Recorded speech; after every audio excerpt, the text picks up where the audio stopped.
Bonjour et bienvenue dans la météo du Bitcoin, j'espère que vous allez bien et je vous remercie de l'attention que vous avez portée hier à la vidéo que j'ai sortie sur VV Investors et pourquoi VV est la plateforme de l'adoption des NFT, quelle est ma thèse sur le sujet et le service que j'ai lancé avec actuellement 562 Patreon. Vous pouvez y accéder pour 15 $ par mois, ne serait-ce que pour vous mettre en selle et savoir de quoi ça parle.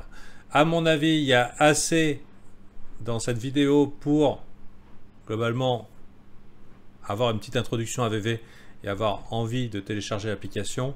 Après, pour ce qui est d'avoir une approche d'investisseur et de trader dessus, c'est-à-dire c'est un marché, donc ne pas se faire niquer, hein, comme sur le marché des cryptos par exemple, et dans ce cas-là, le groupe pourrait vous être utile, mais c'est pas... Mais je comprends que des gens disent « j'ai pas besoin, ça fait que monter hein. ». Pareil que les cryptos. Ok. Bon, c'était la petite pub du début, merci de votre attention. Donc le Bitcoin n'a rien fait, ça nous occupe, hein, nous, pendant qu'on collectionne des Spider-Man à 100 000 $, 100 000 $, c'est ouf. Et non, il n'y a que moi qu'on est. Les connards. Bah oui, il fallait être là il y a longtemps. Non, non, disons que pendant que le marché est relativement morose sur le marché des cryptos, disons que ça nous occupe et ça fait du bien de voir du bull market quelque part, puisque il faut s'adapter un petit peu aux situations. Pour ce qui est le moment, donc on est toujours coincé un petit peu dans la shop zone, dans le marché de l'ennui et du désespoir, tandis que la corrélation a repris ce matin avec le S&P 500, hein, notamment le boss, hein, le boss de la crypto, donc le marché US qui commence les premières heures de la journée avec une petite bougie rouge et qui donne donc l'exemple au Bitcoin. Donc la semaine repart et on va garder un œil sur les indices boursiers, on va regarder un œil sur le Nasdaq et le S&P 500 et pour l'instant c'est pas la joie. Et je vais vous dire une chose, alors je sais pas comment l'open va se faire et bien sûr tout peut s'inverser. Mais ça, d'un point de vue purement action du prix, c'est un triple top, suivi d'un retest, suivi d'un rejet, suivi d'un plus bas sommet, suivi d'un retest du support. Si on est mené par ça sur le marché des cryptos, bah, ça pue la merde. Surtout que JP Morgan, alors je leur fais pas confiance, mais JP Morgan et d'autres institutionnels ont annoncé vendredi dernier, il n'y aura pas 3 augmentations des autres intérêts, mais il y en a 5. Et l'autre qui dit, ouais, mais il y en aura plus. Et bon, globalement, est-ce qu'on peut faire confiance sur ces gens-là? J'en sais rien en fait. Mais ce que me dit le prix, en tout cas sur le Nasdaq, c'est que c'est pas la fiesta.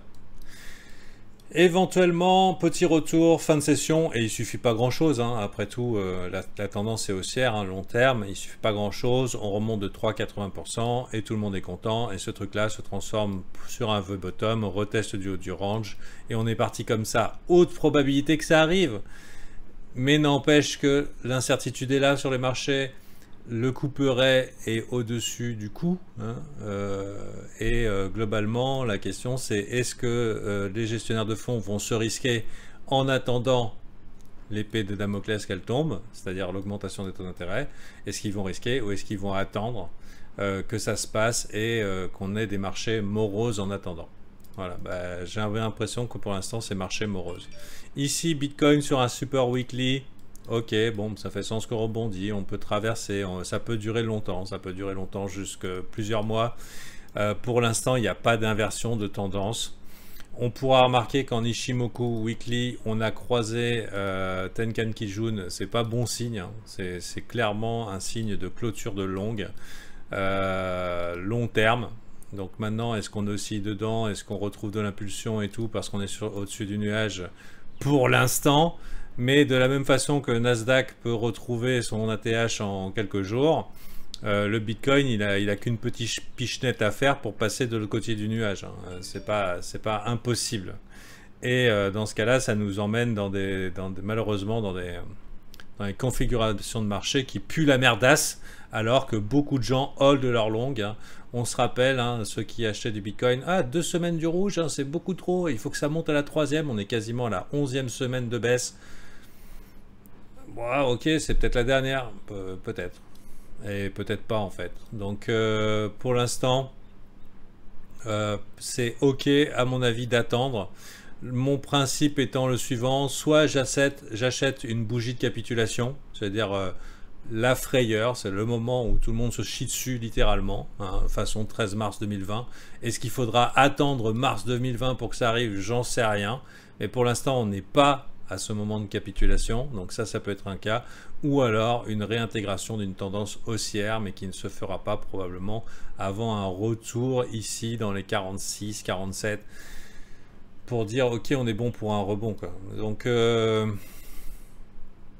pas parce que le marché se calme que la tendance s'annule. Et la tendance, elle est baissière. Voilà. Et en plus, on n'est pas aidé. On n'est pas aidé du tout. Alors lui, alors le Nasdaq, lui, en plus là, il s'y met bien. Donc je sais pas.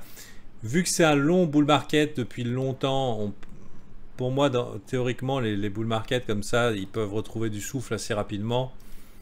Pour le Bitcoin, c'est un petit peu différent. Et pour les alts, on a vu que même malgré des bonnes news, ou même malgré une purge qui est clairement conséquente, bah, l'action se limite à 3, 4 alts qui font des trucs, mais qui perdent un petit peu, soufflent rapidement. C'est, à mon avis, problématique.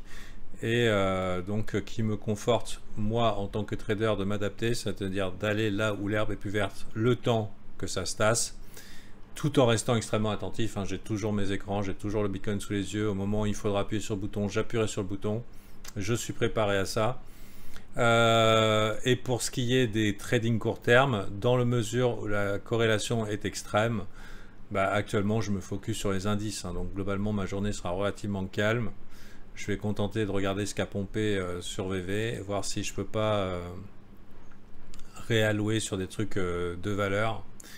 À mon avis, si vous n'êtes pas au courant, il y a des indices ici sur les images, hein, sur la miniature, sur ce qui est bien sur VV, éventuellement, si vraiment vous voulez pas venir de l'autre côté. À noter que j'ai partagé une vidéo, et à mon avis, qui risque de faire mouche, parce que si je vous ai pas convaincu hier, il y a Andrei Gic, qui est spécialiste en finance aux USA, donc vulgarisation de la finance, qui vient de faire une vidéo de VV qui est sortie tout à l'heure, à plus de presque 2 millions de followers. Alors, de ma petite expérience et pour suivre les gens sur VV, il faut savoir que VV se tape des pumps de malade simplement pour un mec qui a 800 vues sur ses vidéos, des fois. Donc là, c'est plutôt assez énorme parce que bon, il raconte un petit peu ce que j'ai vécu, puisque de toute façon la synchro elle était là, on est à peu près rentré au même moment, c'est-à-dire les investissements sur les premiers Marvel, sur les premiers comic books, etc. Et comment les trucs se sont transformés et s'emballent, et pourquoi les NFT font sens. Je sais parce que je suis dans son groupe privé à André Gic, qui est payant, mais qui est bon, pas terrible, 100 balles. Je n'ai pas trouvé ça incroyable, mais bon, j'ai voulu voir. Pour moi, quand quelque chose a de la valeur, je mets les sous. Pourquoi je m'égare comme ça? Enfin, parce que voilà, bon, je suis passionné, quoi, et je vois l'intérêt. Tout ça pour vous dire que ça bouge, et c'est plutôt encourageant. Mais Karen a dit qu'on n'est pas au bear market. Non, elle a dit si tu dis que t'es bear market, tu te fais bloquer sur Twitter. Ah là là. Donc, je vous souhaite une bonne journée. Alors oui, en fait, pourquoi je suis parti? Putain, je me suis égaré VV, normal, hein, c'est obsessed, extrêmement addictif. Ce que je voulais vous dire, c'est que ma journée, elle est très simple, c'est regarder ce qui pompe sur VV et je me suis égaré, donc désolé pour ça. Voilà, il n'y a pas de montage, c'est complètement nature. Et sinon, simplement attendre la session de New York pour trade le S&P 500 ou le Nasdaq. Parce que on est vraiment soumis à une échelle macro pour le moment, donc ça sera probablement du day trading pour moi ce soir, et c'est là que je vais faire mes petits sous de la journée. Voilà, un petit peu. C'est moche de se dire que le marché en est là, mais pour l'instant je vois pas grand chose. À un moment, quand tout le monde aura le même état d'esprit et le même désintérêt, on peut supposer que ça y est, on sera prêt pour repartir, mais pour l'instant c'est pas le cas. Et bien sûr, tout le monde assume qu'on n'ira jamais en dessous ici. Et je tiens à signaler que un passage ici en dessous et l'ensemble des analyses techniques de tout YouTube et tout Twitter confondu annonce le bear market. C'est le moment du shift technique, ça veut dire que le graphique dessine quelque chose qui ne plaît pas, c'est-à-dire la perte d'un plus haut creux, la création d'un plus bas creux au niveau weekly ou au niveau monthly. À partir du moment où il y a ça, à mon avis, les bras vont se lever en l'air. Et donc on n'est peut-être pas loin d'un bottom. Et peut-être on a besoin d'aller ici. Ça fait longtemps que je disais 39 000, un chiffre rond psychologique sous les 40 000. De la même manière qu'on a eu un shift psychologique ici à 50 000. Ouais, tout le monde est devenu fou. Bah pareil, 39 000 sous le chiffre rond. À mon avis, on devrait voir, enfin, on verra, mais on devrait voir des gens commencer à faire dans leur froc. Et du coup, ça deviendrait beaucoup plus intéressant. Ce qui veut dire aussi que de commencer à créer des longues dans cette zone n'est pas stupide, parce que ça peut aller très vite en fait. Moi, je complètement acheter du Bitcoin à 42 000, oui, c'est complètement ok. Puisque je pense pas, je pense qu'à terme, on revisitera par ici, hein, même si on doit aller vers le bas. Je sais pas si on ira vers le bas, peut-être on fera ça. Mais en tout cas, à terme, ça reste des bonnes entrées, même si c'est pas le pico bottom, le bottom exact. Voilà. Mais bon, voilà. Je vous souhaite une bonne journée. Je vous remercie de votre attention. Et puis, je vous donne rendez-vous demain. Allez, bye bye.